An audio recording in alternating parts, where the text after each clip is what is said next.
They said a blind woman with 7 children would not last one winter in Quill Creek. They were wrong about almost everything that mattered. Adeline Faulk was 34 years old the morning the snow came early, and she could not see a single flake of it. She stood in the doorway of a sagging cabin on the edge of the Montana Territory, one hand braced against the frame, the other resting on the small shoulder of her youngest, and she listened to the cold the way other people watched it. She heard the change in the wind. She heard the creek slow under its first thin skin of ice. She heard her children behind her, all 7 of them, breathing in the dark of a house with too little wood and too little flour, and she made herself a promise she had no proof she could keep. "We will not starve," she told them. "Not while I am still standing." Her husband had been gone 8 months by then. Thomas Faulk had been a kind man and a careless one, dead of a fever that took him quietly in his sleep, his hand still warm in hers when she woke. She had not seen his face in 9 years. The sickness that stole her sight had come long before the sickness that stole him, but she had known every line of it with her fingers, and she had grieved him the way she did everything, fully and without flinching. What she had not been able to grieve was the debt he left, or the cabin that leaned, or the 7 small mouths that did not understand why the bread had grown so thin. The town of Quill Creek understood, though. The town understood perfectly, and the town had decided.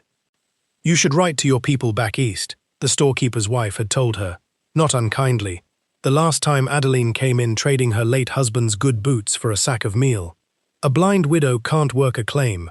Those children belong somewhere they can be looked after. There's no shame in it." There was no shame in it, but there was no truth in it either, and Adeline had walked the 2 miles home in the dark she always walked in, her oldest daughter's arm under her hand, and she had decided something of her own. She did not yet know his name. She did not yet know he existed. But high up the ridge above Quill Creek, in a cabin built so solid the wind gave up at the door, a man was deciding something too. His name was Caleb Thorne, and he was 41 years old, and he had not spoken more than 10 words to another living soul in 3 years. Caleb had come down out of the high country that morning for salt and powder, and nothing else. He was a big, weathered man with snow already in his dark beard, and a way of moving that made loud rooms go quiet, and he wanted no part of the town's talk. He stood at the back of the store with his collar up, while the women near the stove discussed the Faulk widow the way people discuss weather they are glad is not happening to them. 7 children, no sight, no man, no chance. The county would have to take the little ones come spring. They agreed, and it was a mercy, really, the kindest thing. Caleb Thorne set his salt on the counter and his powder beside it, and he heard himself say a thing he had not planned to say. "Where does she live?" The room turned. The storekeeper's wife blinked at him as though a stove had spoken. "Out past the East Fork," she said slowly. "The old Fork place." "But Mr. Thorne, you can't mean to—" He was already gone. He found the cabin near dusk, and he stood at the bottom of the rise for a long moment, looking at it. He saw the way the roof sagged on the north side where the snow would pile and break it. He saw the woodpile, which was not a woodpile so much as a memory of one. He saw a girl of maybe 12, splitting kindling with an axe too big for her, her breath fogging, her small face set hard against the cold, and he saw 6 smaller shapes through the gap in the shutter, huddled close to a fire that was losing. And he saw the woman in the doorway turn toward the sound of his boots in the snow, though she could not have seen him at all, turn and place herself square between him and her children, and lift her chin. "We have nothing worth taking," Adeline said. Her voice did not shake. "But I have an axe, and I know how to swing it by sound, and I will swing it if I must." "I believe you," Caleb said. "That is why I'm not here to take anything." "Then why are you here?" she asked. He looked at the broken roof, and the dying fire, and the girl with the axe, and the long, hard winter coming down the mountain behind him like a held breath. He was not a man of speeches. He had buried a wife and a child of his own a long way from here, and he had gone up the mountain afterward to be alone with it, and he had told himself that alone was all that was left for him. He had believed it. Standing in that snow, he stopped believing it. "No more," he said. She frowned toward his voice. "No more what?" "No more of this," he said. "No more of you facing it alone. I've got a sound roof and a full smokehouse 3 miles up that ridge, and more wood split than one man could burn in 5 winters. You and your children will not freeze while I have all that, and you have none. That's not charity. That's just arithmetic that ought to bother any man who can do sums." There was a silence then, long enough that he thought she might send him off. The wind moved in the pines. The creek whispered under its ice. "I don't know you," Adeline said at last. "No," he agreed. "You don't. So you'll set your own terms, and I'll keep them. And the first time I give you cause to doubt me, you'll send me down this hill and I'll go without a word. Is that fair?" It was the strangest bargain she had ever been offered, and the most honest. And honesty, she had learned, has a particular sound. She had been listening to people her whole life the way the sighted never bothered to, and she had learned that the truth and the lie do not sit the same way in a man's chest.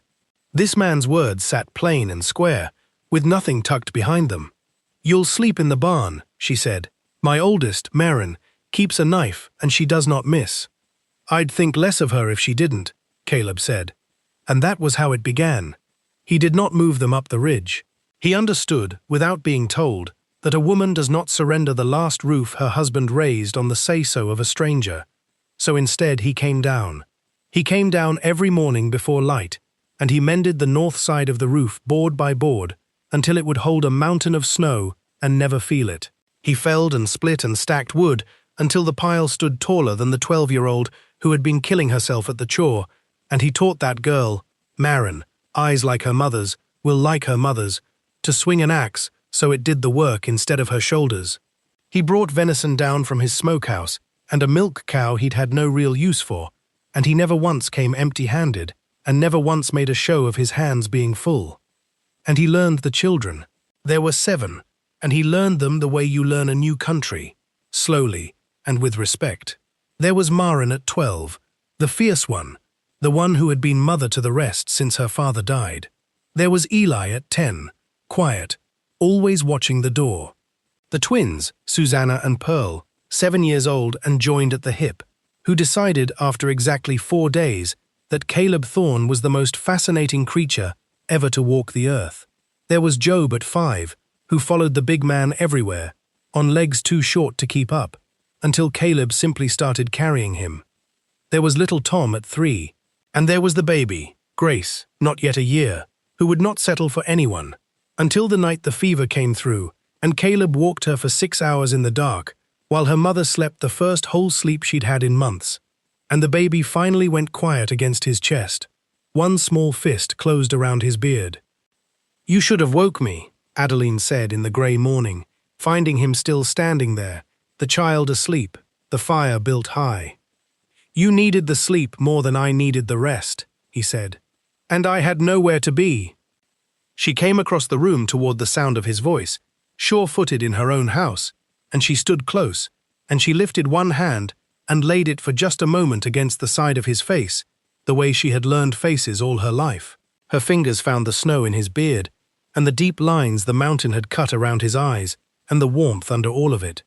"You are not what they said you were," she told him softly. "What did they say I was?" he asked. "A cold man," she said. He was quiet a while. The baby breathed against his chest. "I was," he said. "I think I was." Quill Creek noticed. Of course Quill Creek noticed. A town that had written a widow off does not enjoy being proven hasty, and there were those who could not let it be. There was talk. There is always talk. They said the mountain man had only come down for the obvious reason a man comes around a lone woman, and they said it where it would carry. They said the children would be ruined by it. They said a blind woman could not know what kind of man she was letting in her door, as though Adeline Faulk did not know more of men's true natures from one winter of listening than the whole town knew from a lifetime of looking. It came to a head in the spring. At the church social Adeline had not meant to attend, but Maren wanted to go, and a girl of 12 who had carried a household on her back deserved a day of being a child. So they went, all of them, with Caleb driving the wagon and saying nothing, and the talk that had been carried on the wind for a season finally found its voice in the person of Mr. Harlan Pierce, who held 3 of the late Thomas Faulk's debts and had been waiting a long time to collect on them one way or another. He stood up in front of the gathered town, and he addressed himself to Adeline as though to a child or a fool. "It's a fine show," he said, "the mountain man and the widow. But debts are debts, Mrs. Faulk, and a woman in your condition can't be expected to honor them, and that property by the East Fork ought rightly to come to those who can make use of it. No one blames you, it's only that some folks are suited to keeping a homestead, and some, through no fault of their own, are not." The yard went silent. Even the children went silent. And Adeline Faulk, 34 years old and blind as a stone, and the most clear-sighted person in that churchyard, rose to her feet. "You're right that I owe my husband's debts," she said, and her voice carried clean across the yard, because she had spent her life learning exactly how much air a word needs. "I'll pay every cent of them, with interest, on a schedule I'll set my own hand to. And I'll tell you how I'll pay them. There were folks here this winter who said my children would be the county's burden by spring. Look at them, count them, 7, and not one hungry, and not one cold, and not one taken. That happened because a man no one in this town had a kind word for, looked at us drowning, and decided no more. You measure a person by what they build, Mr. Pierce, not by what they cannot do. So you tell me, what have you built this winter, besides a list of who you mean to put off their land?" No one in Quill Creek had ever heard her say so many words at once. No one had ever needed to. It was Caleb who spoke next, and he spoke only once. "I'll stand surety for the debts," he said. "Every one. In writing, today. And the homestead by the East Fork stays in Adeline Faulk's name and her children's after her. And any man who has something to say about how that family lives can come up the ridge and say it to me." The yard would be welcome to watch how that conversation went. Harlan Pierce sat down. He did not, in fact, ever come up the ridge. They were married before the next snow, not for the town, and not for the talk, but because somewhere in that long winter of listening, Adeline had come to know the sound of Caleb Thorne's chest better than her own, and because he had stopped being able to imagine a morning he did not come down the hill to that crowded, noisy, impossible house. Maren gave her mother away. The twins scattered dried flowers because there were none yet blooming. Job carried the ring on a string around his neck and would not give it up until the very last second, and everyone laughed, even Caleb, who had not laughed in front of people in longer than he could remember. They did not go up the ridge, and they did not stay in the leaning cabin. They built, stone by stone and board by board, on the high ground above the East Fork where the view ran clear to the mountains. They raised a house big enough for 9 and then some, with a great hearth at the heart of it, and windows Adeline would never see through, but loved for the warmth they let in. They turned the smokehouse and the milk cow and the good bottomland into a working place, and within 3 years, the Faulkthorne homestead was the one travelers were told to stop at, the one with the wide table and the open door, where a blind woman ran a household by ear with a precision that left visitors speechless, and a mountain man, who had once spoken 10 words a year, now sat among 7 children and could not get a word in edgewise. The debts were paid in full, early, every cent. Adeline made certain of that. She sent the final payment to Harlan Pierce with a note she dictated to Maren in her own plain words, and the note said only, "You measure a person by what they build. We built this. Come see it sometime. The kettle's always on." He never came, but others did. The same town that had counted them out came, in time, to count them among its own, came for the table, and the warmth, and the way that house worked. The storekeeper's wife, who had once told Adeline there was no shame in giving her children away, sat at that wide table one autumn evening years later, watching the 7 of them grown half wild and wholly loved, watching Caleb Thorne bounce a grandchild on his knee, watching Adeline move through her full and noisy house without a single hesitation, and she said, quietly, to no one in particular, that she had been wrong, that she had never in her life been so glad to be wrong. Adeline heard her, of course. Adeline heard everything. "We all were," she said, and she reached over and found the woman's hand, and held it. "The thing about being wrong is you can build something better on the far side of admitting it. There's room at this table. There's always been room. And there was. So when they tell the story now in Quill Creek, and they do tell it, it is the story the old ones tell the young ones on the long winter nights. They do not begin with a blind widow and 7 children facing the cold alone.